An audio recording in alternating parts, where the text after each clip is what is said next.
और अब हम चले अगर विदेश की तरफ, जी जी, हाँ, अमेरिका में हिलरी क्लिंटन और will it be Obama, who is it gonna be? देखिए ऐसा है कि both ways it's gonna create history, क्योंकि सबसे पहली बार अगर ओबामा साहब बनते हैं तो सबसे पहला ब्लैक प्रेसिडेंट बनेगा अमेरिका का. It will be the first black president of America, and if Hillary Clinton wins then it will be the first woman president of the United States of America.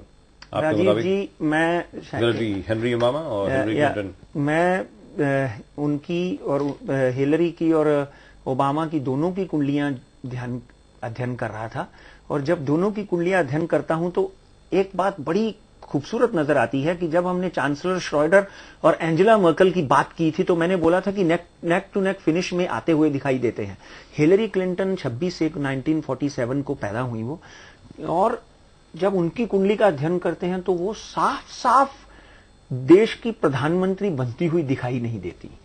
उनको कहीं ना कहीं जैसे कि अल गोर के साथ हुआ था वैसा कुछ ना कुछ ओबामा के साथ करना पड़ेगा, नहीं तो ओबामा जो है नेक टू नेक फिनिश में 1 या 2 वोट से हिलरी को मात दे सकते हैं, और ओबामा उस देश के पहले काले प्रधानमंत्री, नॉन व्हाइट, पहले गैर गोरे राष्ट्रपति बन सकते हैं. हाँ, अल गोरे जो लफड़ा हुआ था, गैर, जी हाँ, गैर गोरे, हाँ. Yeah, about the Florida vote, we're not even talking about that. He might be the first non-white president of the United States of America. Yeah. That's what politics says. Yeah. And this is going to be a very tough fight. It will take at least 20 to 25 days to know who is the president, and it happened in history. Right, and remember, you heard it right over here first. You remember you heard